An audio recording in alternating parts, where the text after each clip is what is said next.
Hi guys! Welcome back to my YouTube channel. So ayan, Monday ngayon. And, ayan, nag-order ako ng chocolate moron kay Mama Inday. Hindi ko na mapakita yung ngipin ko kasi wala akong ngipin. Si Bobski ako ngayon. And, papakita ko sa inyo kung paano lutuin yung chocolate moron namin dito sa Tacloban, no? So ayan, Mama Inday, nagluluto na siya. Ano yan? Kuan, bugas na giniling. Yan yung bigas na giniling. Mga ilang kilo yan? Kuan, isang tunga. 1.5. So, si Mama Inday, siya yung kapatid ni lolo ko, si Tatay Pili. So, dalawa na lang sila. Ay, sigpa nila. Ewan ko naligo. Ayan. Yan yung, dapat bibili ka ng bigas no, ipapagiling mo. So, yan na yung kalalabasan. Tapos, ano ito, busag? Puti. Kasi yung chocolate moron namin dito, may kulay puti at saka yung flavor na chocolate. Tapos yung, nilagyan na ng asin. Ay, lagi sigpa nila. Nilagyan na ng asin.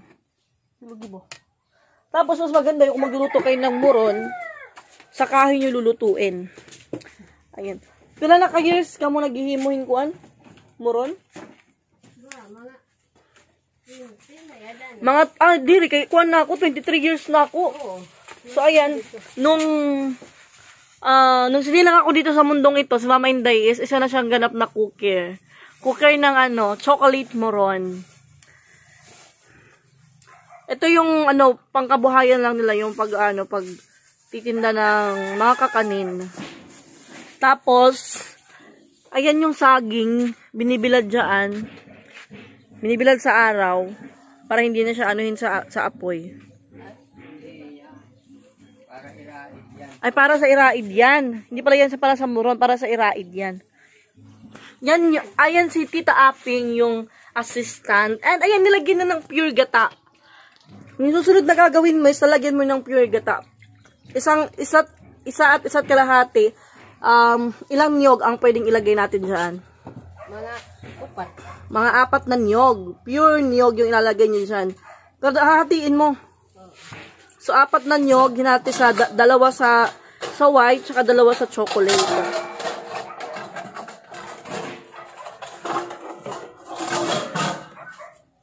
Pasensya na kayo sa kitchen. Sa kitchen ni Mama Inday. Kasi yung kitchen na to, hindi to kay Mama Inday. Nanawagan kami sa may-ari. Nag-ano lang dito si Nanay Inday, nagre-renta. Nagre-renta lang siya dito. And for 20 years na more than 20 years na siguro. Ito lang yung pangkabuhayan nila, Mama Inday. And, ayan, meron na siyang college na pinapaaral ngayon. Yan. So, anuhin nyo kung paano gumawa ng chocolate moron. Yung chocolate moron, ito yung pinakasikat na kakanin dito sa Leyte. Along-along dito sa Tacloban. And yung dadalhin ko to sa dadalhin ko to sa Cebu. Pasalubong ko kay Ate Charing Energy Store, The Bukid Squad, and sa family doon, sa family namin doon sa sa Bukid. Binagol at saka chocolate moron. Kasi ito yung gusto nila na pasalubong yung yung delicacy dito sa Tacloban. Yan, yung mga dahon. Si Tita Aping yung personal assistant ni Mama Inday. Ayan, si Tatay Pili walang damit. Yan, si Tatay Pili yung kapatid ni Mama Inday. Siya yung taga-tikim. Yan, nagbigay ng pera. Wow, ang daming pera ng lolo ko. Sana all. Ay. Taga-tikim lang. Taga-tikim. Hindi para tilaw. Ayan, yung tinutudtod niya, mani. Mani ano? Kasi linalagyan niya ng mani.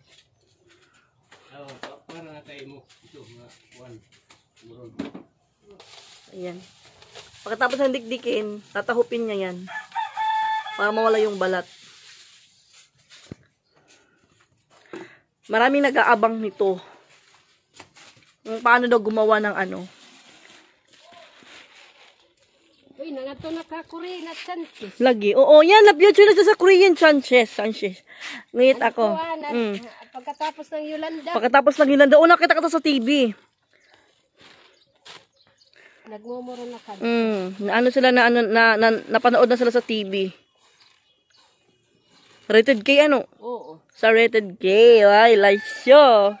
So, hindi na rated K na siya. And ayan, ito yung ano nila. Dito sila nagluluto. Organic na organic. Kahit ganito lang yung ano, malinis naman. Ang sayo. Ayan, meron silang aso dito kasi baka may magrenta dito. Hindi magbayad.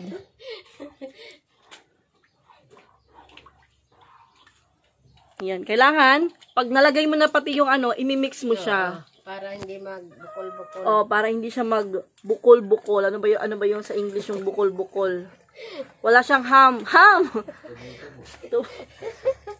Yan. Dapat imix mo siya ng mabuti para hindi siya magbukol-bukol. Para hindi siya magtubol-tubol.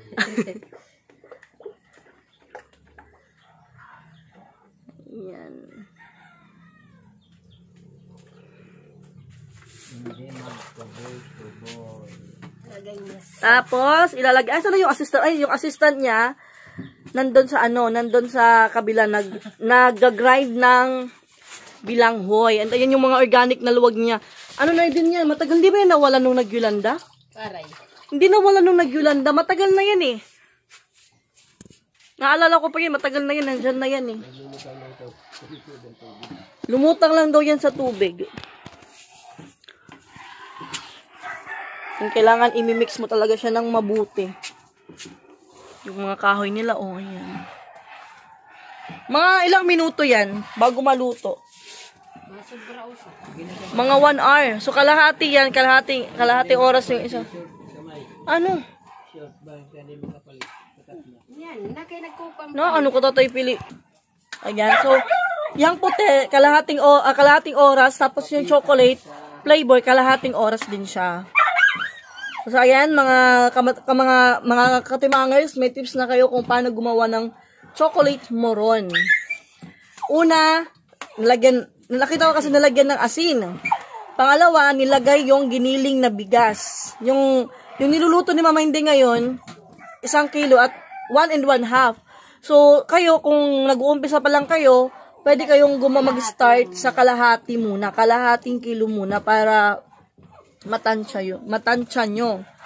Tapos, yung 1 kilo at saka 1 1/2 na bigas na pinagiling ni Mama Inday, hinati niya yon para sa puti at saka sa chocolate. Tapos, yung kalahati, yung ginamit nila ng nyog, 4 na nyog. Tapos, hinati din, balatag 2 sila. Tapos, nalagyan ng mani. So, meron ba tayong second step? First step pa lang po siya, yung white pa lang. Kasi 2 kulay to. White at saka yung chocolate. So, iba naman yung gagawin natin doon sa chocolate flavor. So, naka 7 minutes na tayo. Siguro may part 1, part 2. So, part 1 to guys. Antayin na lang natin, no? Kasi, maano pa yan? Medyo matagal pa yan. 1 hour pa. So, okay lang yan, guys. Ayan mga katimangers. Extra lang muna tayo bago tayo umuwi ng Cebu. Para meron tayong extra income. Dapat imimix mo siya ng mabuti para hindi siya magbukol-bukol. Kasi kung hindi mo siya imix, magbubukol-bukol talaga to.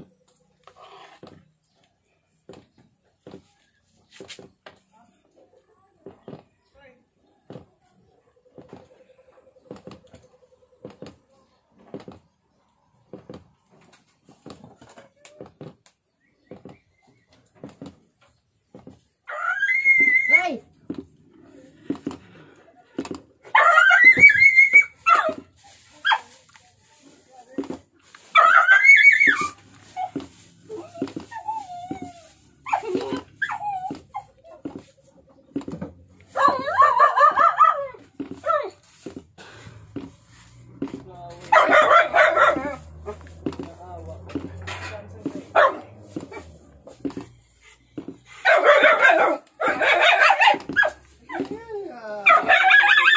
Papasyada, right there. Oh, ani kalakar nga sakop.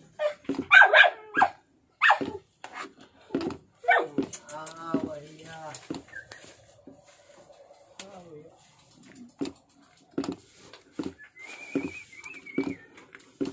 Naawa Away whitey, gadirin papasyada siya.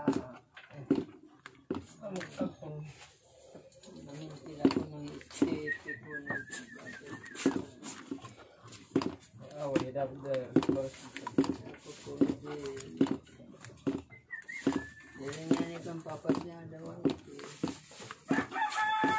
Ayan yung maano lang nito kasi kailangan mo talaga siyang i-mix ng mabuti hanggat sa lumapot hanggat sa lumapot siya.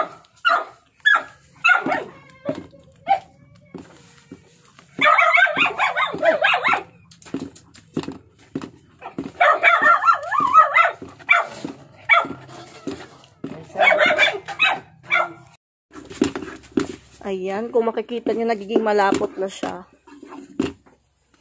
Medyo dadagdagan pa. Medyo dadagdagan natin siya ng gata. Kasi, bakit natin dinagdagan ng bakit natin dinagdagan ng gata? Para maging ano, Mamainday? Baga nga, oily. Ay, para maging oily siya.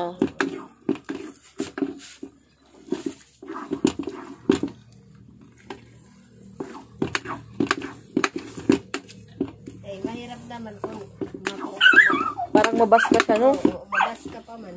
Dapat maging oily siya. Kung makikita nyo na parang hindi siya parang hindi siya creamy, lagyan nyo ng gata.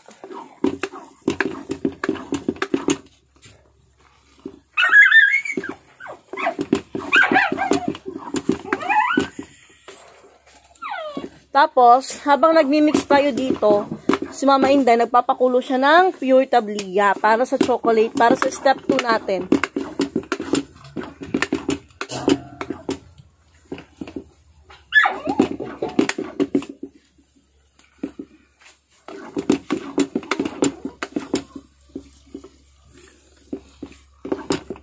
Yan. Magkilata ka okay? Sino pa ba?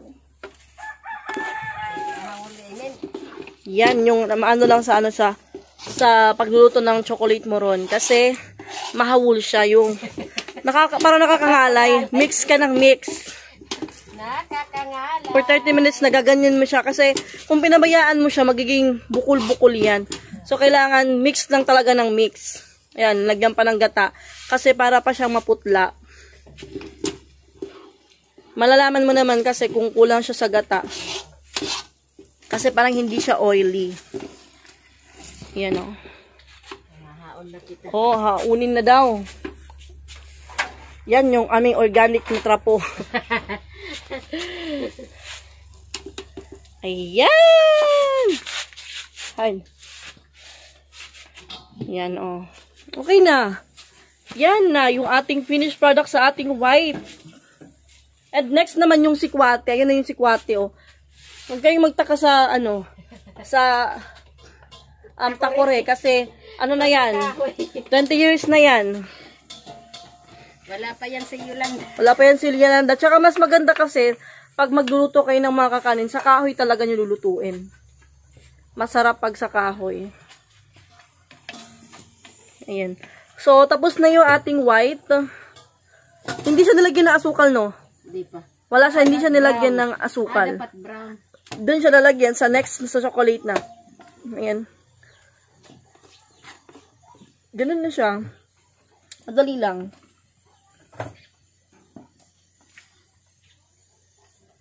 Pero pag doon sa Cebu magtataray ako nito ngayon kasi na alam ko na kung paano. Para siyang mahano.